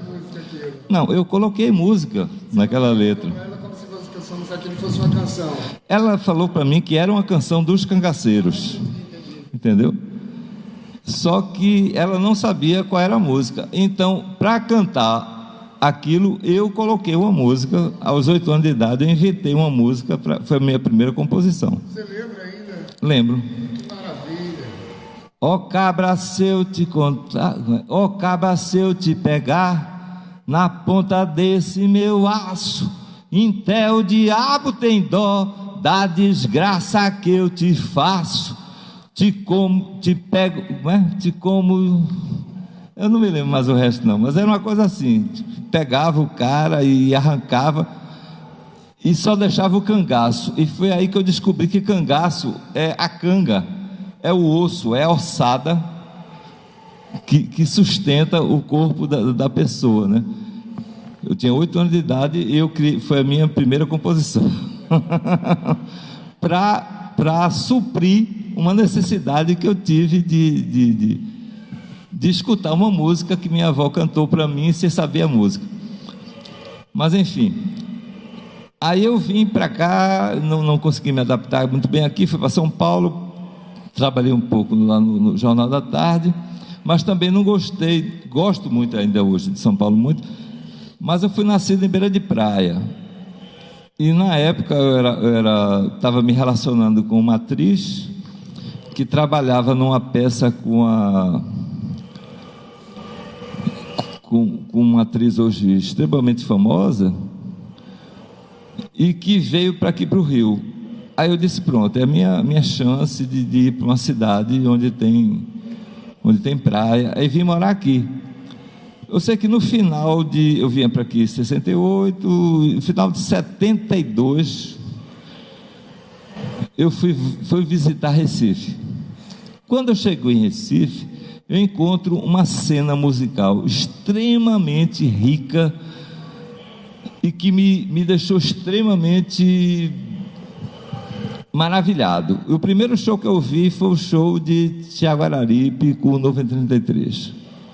E eu fiquei literalmente de queixo caído. Eu digo, meu Deus do céu, que negócio bom da porra, que coisa fantástica. Tanto que eu decorei 2 músicas, eu escutei só nesse show, e elas ficaram tão fortes na minha cabeça que eu decorei elas integralmente assim. E logo depois, Laílson, que é uma pessoa assim de uma importância fundamental nessa história toda, foi um dos criadores desse negócio que houve lá nessa feira, né? Lá em Nova Jerusalém. Nesse meio tempo, eu era amigo de Raffles, e chegue mesmo aqui que você vai participar dessa história. Raffles era amigo de Almir, de Vinho, de Agrício, de um bando de músicos geniais que eu não conhecia, e através de Raffles eu conheci esse pessoal, e esse pessoal tinha uma banda já, tinha um repertório ainda não, né? Já tinha, mas não era um repertório grande, e eu tinha todo o repertório e não tinha uma banda. Então a gente se juntou e foi assim, né, a sopa no mel, e criamos o Tamarineira Village, que vem o Village, dito desse jeito mesmo, Village, não era Village, não era Village, que vem uma referência ao Greenwich Village, né, americano, e a Vila dos Comerciários, que era onde a maioria do pessoal morava, e o Tamarineira vinha do bairro, e onde havia o Hospital da Tamarineira, o Hospital Psiquiátrico da Tamarineira. Então era toda uma brincadeira assim, de loucura, com underground, etc e tal. Aliás, isso foi um motivo de implicância muito grande, que eu achava a Tamarineira Village muito mais genial que a de Sangria. Eu sei. Isso é unanimidade, e eu vou explicar por que houve a mudança. Né? A ideia é muito boa, é muito legal. Tamarineira Village é genial. Que é de Raffles, que era assim, o Quito Beatle, né? Vamos dizer assim, era uma das pessoas pensantes do nosso grupo, que depois terminou saindo. Aí nós criamos um grupo, e logo depois que o Nuvem 33 se apresentou pela última vez, para minha tristeza profunda, né? Porque eu queria ver mais, o dono do Beco do Barato chamou a gente para se apresentar lá. E a gente tinha recém-formado o grupo. Então a gente chegou lá e cantou, todo mundo. Era um grupo extremamente. Aqueles grupos assim, feito comunidade, né? Tinha todo mundo e não tinha ninguém, entrava gente, saía, tinha gente que cantava, que não cantava, que fazia, que não fazia, e tudo bem, estava tudo legal. E o fato que no término do primeiro show, eu me lembro exatamente assim que terminou, tinha um bando de meninas assim, e elas voaram em cima da gente assim para nos abraçar, e eu disse, meu Deus, o que está acontecendo? O que eu fiz? Aí ele nos convidou para fazer o segundo show.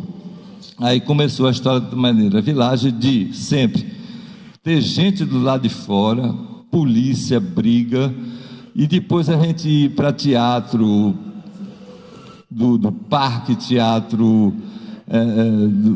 do Santa Isabel, e sempre a mesma coisa, sempre tinha gente do lado de fora, uma confusão danada para o pessoal entrar, e foi essas coisas da gente ir para Rio Grande do Norte, ir para João Pessoa, ir para Salvador, etc e tal. Só que tinha sempre um problema, toda vez, como eu era porta-voz da história, o que diabo significa Tamarineira Village? Bom, Tamarineira Village, pererei, parará, parará. Aí eu tinha que explicar, e eu já estava de saco cheio dessa história, de explicar o que significava Tamarineira Village, porque era toda uma referência muito local. Só que nessa época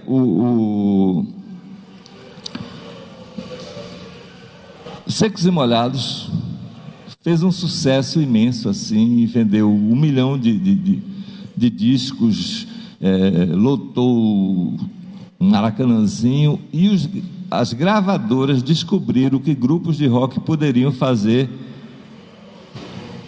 din-din, né?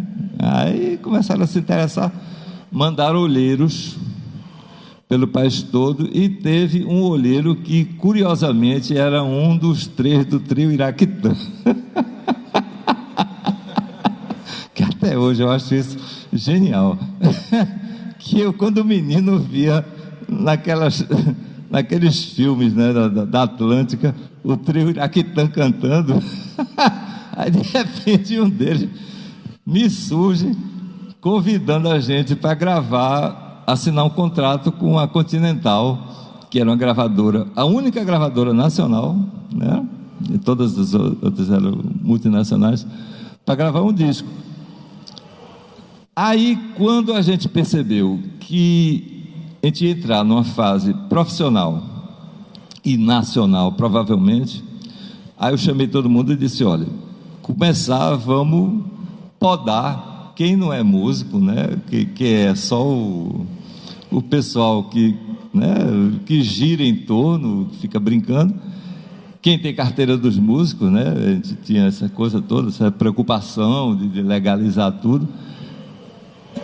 E também a gente tinha um baterista, que eu não vou dizer o nome, que ele era o contrário de todo baterista. O baterista é o coração da banda, né? Então ele tem que ter uma marcação, no mínimo, firme, sequencial. Só que o nosso baterista, ele às vezes ia alentando, às vezes ia acelerando. E a gente aguentava porque estava naquela brincadeira e ninguém estava preocupado com isso. Mas, pô, a gente vai entrar no processo profissional, a gente não pode. Aí foi quando a gente teve que fazer uns ajustes. Foi meio cruel. Foi quando o Raffles, que foi esse cara que deu o nome de Tamarineira Village e que deu nomes bonitos, assim como... Fala da paisagem dele? Não, é seu, né? Mas ele tem um também, bem bonito.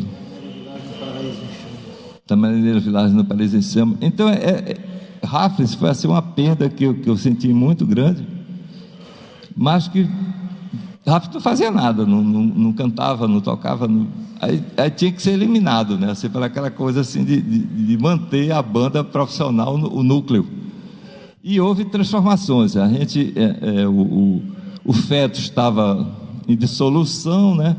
E a gente chamou Paulo Rafael para tocar com a gente na guitarra.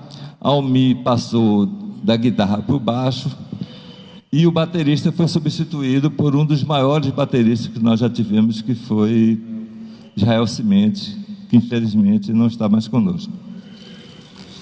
Tocou no Nuvem também, Israel. Tocou no Nuvem, né? Israel e Vinho, eu acho assim que são dois gênios que infelizmente se perderam. Israel era da cidade da minha mãe, de Bonito. Israel era de Bonito. Na praça de madrugada. Pronto.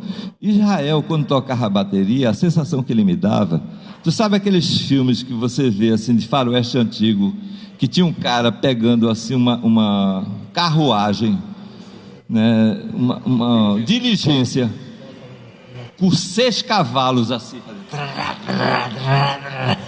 sabe? Era essa sensação que me dava quando eu via Israel batendo bateria, aquela coisa do domínio absoluto de um universo de sons assim.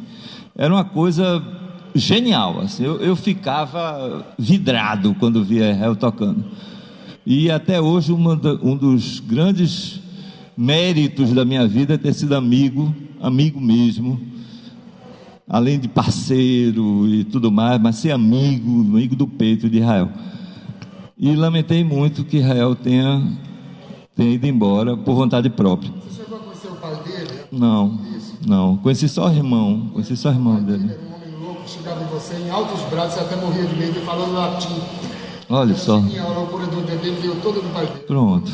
E ele não era uma pessoa muito fácil, não, né? Ele era meio complicado, mas eu sempre gostei muito dele. E Vinho também era um gênio da guitarra que infelizmente perdeu-se por excesso de drogas. Aquele caso do cara muito careta, que quando embarca desbunda, transbunda, não tem mais o sentido de nada. Mas enfim, o Ave Sangria foi o único grupo dessa tropa toda que conseguiu gravar um disco nacional em 5 dias. Foi 5 dias, né? Foi uma operação extremamente louca, né? A gente conseguiu um apartamento na beira-mar de Copacabana, da mãe de Lúcia, né, uma amiga nossa, que não tinha... o chuveiro era gelado, era um lugar frio da porra. Bom, em 5 dias a gente gravou esse negócio. Nelson Gonçalves diz que nunca teve que repetir uma gravação. Eu posso dizer o mesmo, porque eu gravava de primeira e tchau. Até porque não tinha chance de gravar de segunda. Com detalhe, a gente, quando foi gravar o disco, a gente nunca tinha escutado o som que a gente fazia, porque a gente não tinha gravador. Então os shows, esse inclusive que vai ser lançado, Perfumes e Baratos, a gente decorou tudo no cérebro, não tinha gravador. Então foi a primeira vez que a gente se ouviu, foi no estúdio. E assim, faça e não erre. É verdade. E com um produtor que não entendia nada do que a gente queria, mas era uma pessoa assim muito amável, que era um cara dos VIPs, não sei se vocês... Márcio Antonucci, que vinha da Jovem Guarda. Os VIPs que cantava Coruja, tchim. Aí ia gravar o som da gente que não tinha nada a ver com a história. Estou guardando o que há de bom em mim. Aí chega a gente com bocal por onde se entra para o bosque das flores carnívoras. Aí o cara disse, que diabo é isso?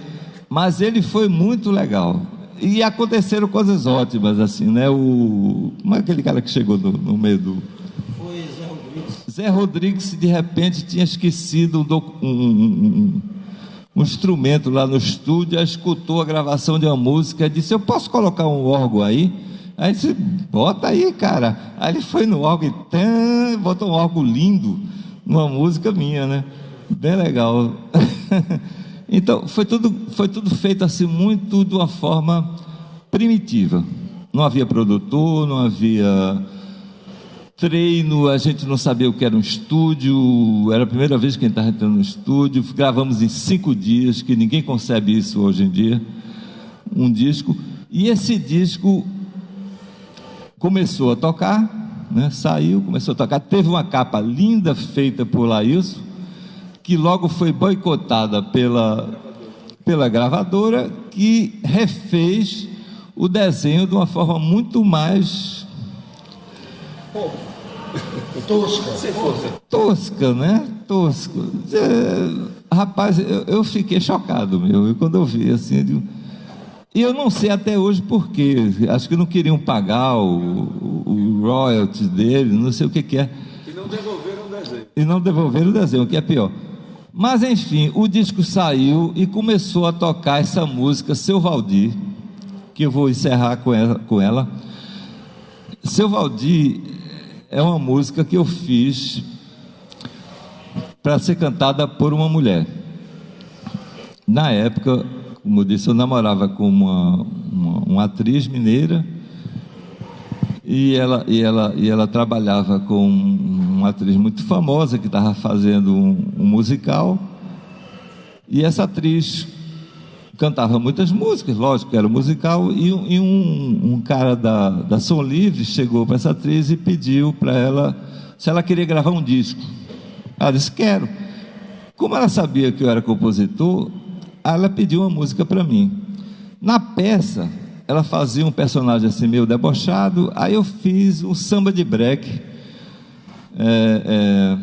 no espírito do personagem que ela fazia.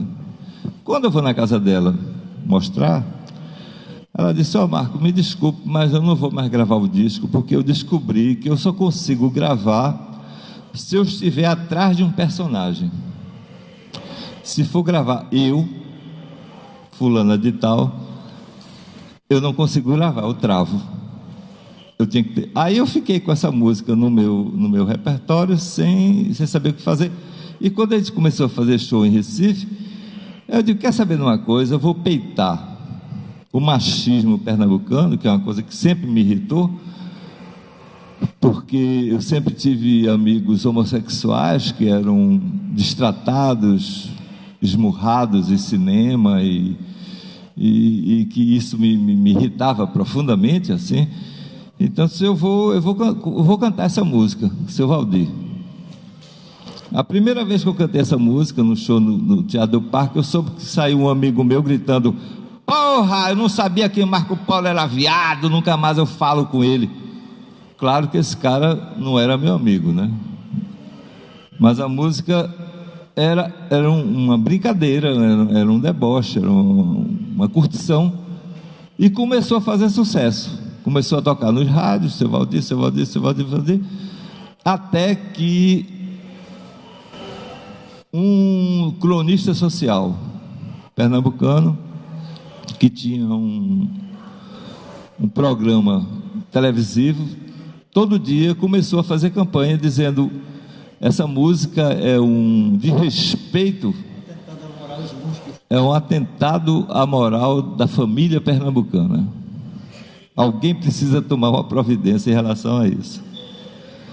Diz a lenda que a mulher de um general escutou o programa, reclamou com o marido ligou para a Polícia Federal e, resultado, o disco foi recolhido das rádios, das lojas, e foi censurado, e fim de papo, acabou. Como?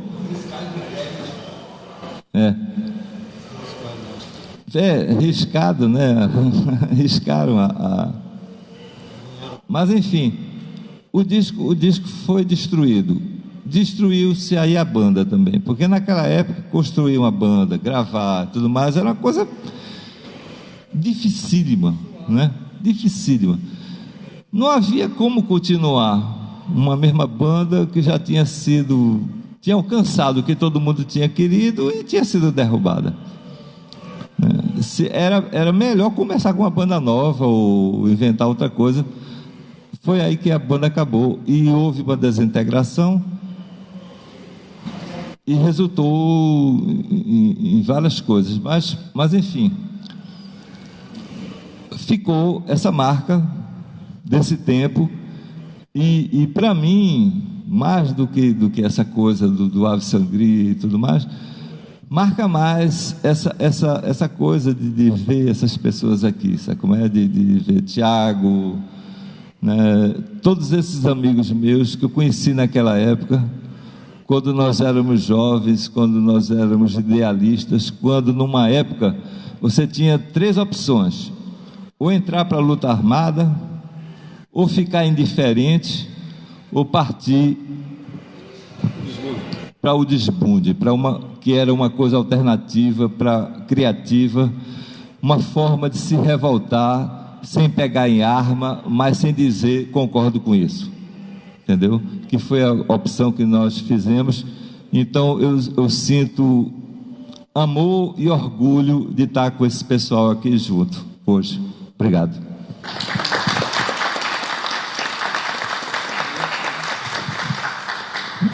Boa tarde, para quem não estava aqui de manhã, eu já falei de manhã, então só Flaviola me chamou, então tenho só algumas coisas a acrescentar dentro disso tudo. Já tinha combinado tudo. Estava acertado, a gente tinha feito. Mas, por exemplo, uma coisa que Marco Paulo falou, essa questão, a diferença do Tamarineira Village para o Ave Sangria, para mim, fundamentalmente, é que o som das 2 bandas é diferente. O Ave Sangria tem Paulo Rafael, então introduz uma harmonia dentro do som da banda, que é outra, porque ele dá uma cama harmônica onde vinho pode se soltar mais, né? Então isso aí faz uma grande diferença. Como o som de Lula Cortes, ele pontua a trilha sonora dessa época. A guitarra de Paulo também, porque ela também está no Fetus, ela está no Ave Sangria, ela está com o Robertinho do Recife no Aladeli, tem em todos no Paebiru, a gente sempre vai encontrar essa coisa. Então, cada um de nós, eu acho, que desempenhou um papel.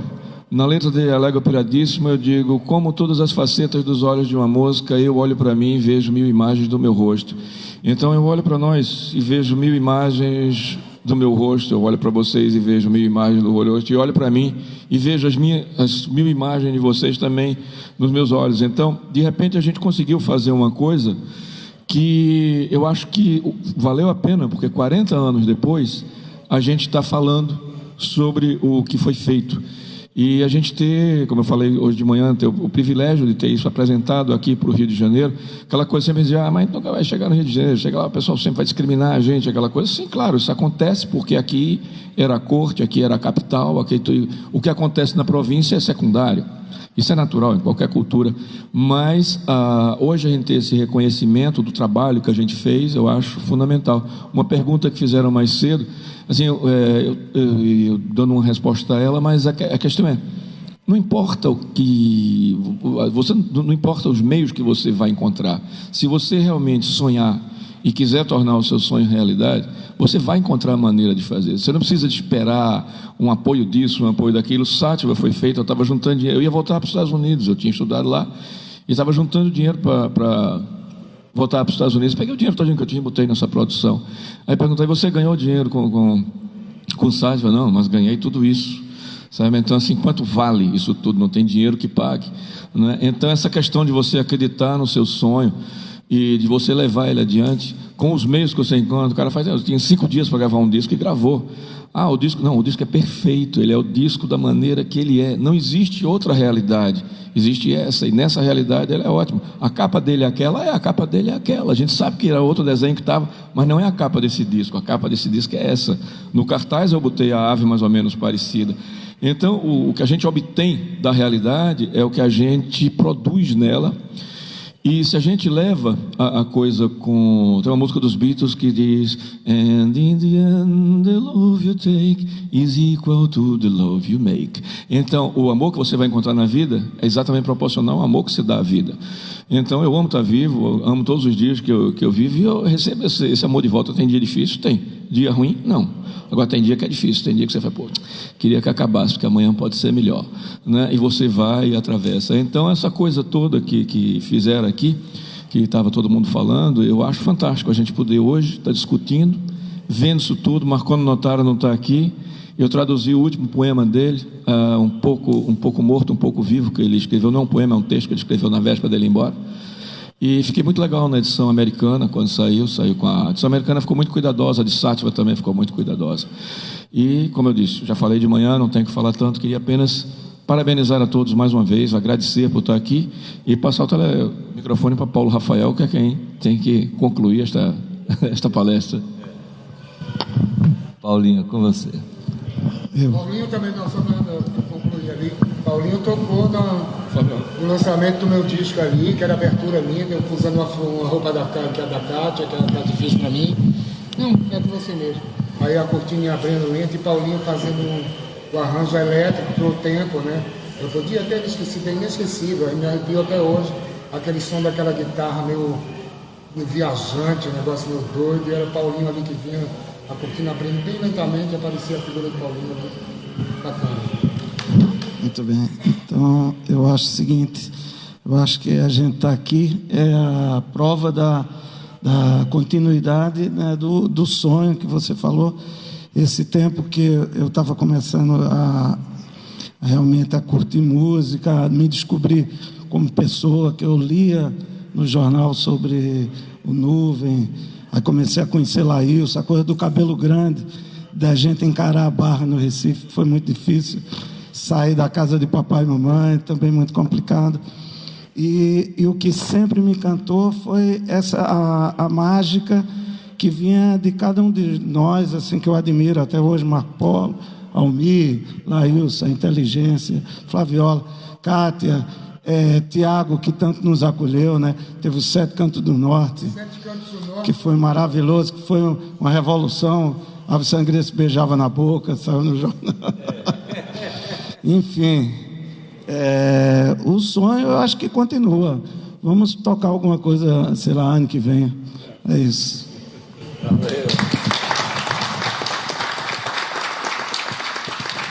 Agora, se para o ano a gente for fazer um show junto, a gente tem que sair dos porões agora, dos quintais e fazer nas coberturas agora. Agora a gente merece uma boa cobertura, tá? Não precisa ser de frente para o mar, não. Pode ser de frente para a montanha, tá? Uma boa cachoeira, mas a gente tem que fazer um show de cobertura agora. Chega de porão. A gente já conseguiu estar no Rio de frente para o mar. Então já conseguimos unir tudo. Vou só fazer uma correção aqui. Eu falei daquele show em Natal, era o Ivinho. Era o Ivinho. O Ivinho tinha um olho meio esbugalhado, ele me olhava com aquele olharzão assim, espantado, e a gente mandando ver. Eu acho que foi muito feliz, Marcos, ser o último a falar, porque eu me lembro que eu estava andando em Recife, no colégio público, e eu vi o pessoal cantando música de Ave Sangria. Eu nunca imaginei que a gente chegasse a fazer uma música e tivesse o pessoal de colegial, saber de cor, cantando. Eu acho que Marcos sintetizou muito aquela época e avançou um pouco com Ave Sangria. Eu assisti o nascimento da Ave Sangria muito entusiasmado. Obrigada a todos vocês. A gente ainda tem 10 minutos, caso alguém queira fazer alguma pergunta.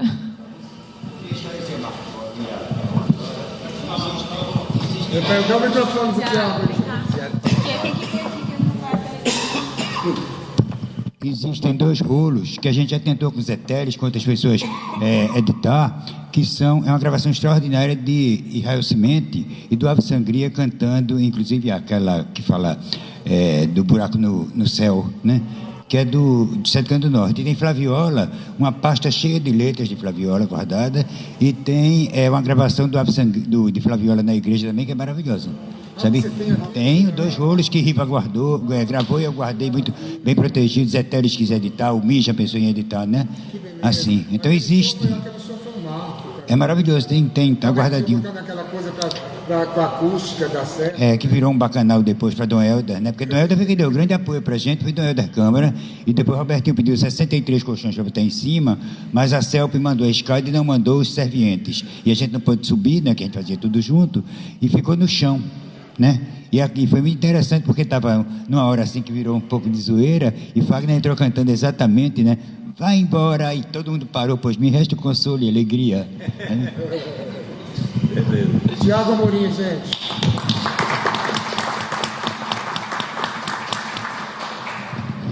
Alguém quer fazer mais alguma pergunta? Eu quero o disco do Tiago Arari. Você quer o quê? Eu quero seu disco novo. Deixa eu falar. Olha, o importante é que a história continua, né? Quer dizer, graças a Deus. Estamos aqui, mas estamos vivos, estamos produzindo, continuamos fazendo as coisas, né? E recentemente eu tive o prazer de lançar um disco novo, depois de 30 anos, né, sem gravar. Aí chama Baião de Nós, e tá aí na internet para quem quiser ouvir, né? É isso. Deixa eu só falar uma coisa aqui. Também aguardo em 2014. Eu não parei de fazer trilha de teatro. As pessoas acham que o único disco que eu gravei foi aquele. Saiu o disco da trilha do Francisco de Assis, que é bem bacana. Se vocês quiserem, eu dou para cada um de vocês, porque foi um disco que virou especial da Rede Globo. Então a Rede Globo gravou com a gente lá, com Márcio Miranda divino fazendo a produção, e o Paulo Rafael fazendo a remasterização. E o Deus é 10. Aquela coisa do Padre Zeca, que o Padre Zeca largou a batina agora, mais um tempo já. Ele que produziu o disco da gente, saiu por aquela gravadora que não existe mais. Então eu tenho, quem quiser, só me pedir que eu dou para vocês. Tem outros discos que eu fiz, todas essas trilhas que eu fiz com Ciro Barcelos, tem disco gravado. E em 2014 eu estou lançando agora, tanto a trilha do musical infantil, que a gente vai estrear aqui no Teatro do Mar, em janeiro, que é o Caminho das Esmeraldas, o grupo teatral Morrinho, com trilha minha, e também estou com um parceiro que se chama Tarantilho Grangeiro. É o meu parceiro novo, que está tocando tudo comigo, só eu e ele é tecladista, um virtuose, então eu estou tocando violão com ele, e estou elaborando as coisas todas. É um menino de Goiás, que nunca tinha vindo aqui para o Rio, que chegou há 3 meses de Goiás, e aguardem trabalhos novos para 2014, vários ao mesmo tempo. Entendeu? Vários, vou lançar vários, sou abusado mesmo, então vai ter coisa nova. Eu estou compondo muito legal, modéstia à parte. Se vocês gostavam do Flavioli e o Bando do Sol, tenho certeza que vocês vão gostar bem mais do que eu estou fazendo agora, ok? 2014, hein, gente? Se eu estiver vivo, se eu não estiver na UTI, eu lanço. Gente, só uma lembrança, nós tínhamos 20 anos e era uma época dura. Agora estamos todos aqui felizes, numa época gloriosa, num lugar maravilhoso. Vamos abrir uma champanhe. Vamos comemorar. Tá certo? Vamos. Só para eu falar uma coisa que eu achei engraçado quando a gente estava embarcando lá em Recife, que nós estávamos na fila dos prioritários. E de repente estava embarcando na fila de prioritários Raul Córdoba, Paulo Brusque, Daniel Santiago. E de repente a gente olha tudinho e eu digo, realmente, a revolução é prioritária. Então, eu acho que realmente... Obrigado mais uma vez.